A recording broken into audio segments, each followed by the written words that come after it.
I've been cycling now for about 30 years. I've both raced and toured and still ride about 6,000 to 7,000 miles a year. So being in shape is very important to me. And I was working in Conway. I had been traveling some. Races were just 2 months away, and I was very concerned that I wasn't going to be in shape when racing season started. I started having problems climbing some little climbs that normally I just would ride right up with no effort. And I was having to stop at the top, get off, and catch my breath. And I assumed at the time that I just needed to train hard, that I had just slacked off too much in the winter. However, the harder I tried to train, the worse it got. I was reluctant to make an appointment with my doctor in Little Rock, since it meant I was going to take off from work, come down here, get the appointment and all. And so I used eDoc. I sent them an email, and very quickly I got a response.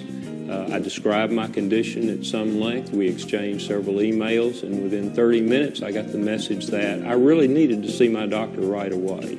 Now, given that motivation, that I had a medical expert saying, you do have a reason to see a doctor, that motivated me to make the call. My doctor agreed with eDocAmerica and said, as soon as you drive to Little Rock, I'm here to examine you. And he determined very quickly that there was something wrong with my lungs.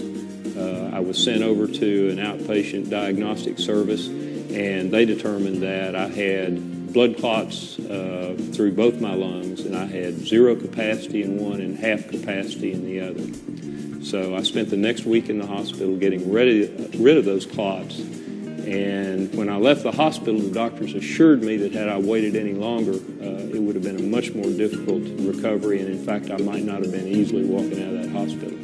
So I credit eDocAmerica with first giving me the motivation and understanding that something was wrong. It just wasn't me needing to train harder. And certainly I owe my health and maybe even my life to eDocAmerica because of that advice.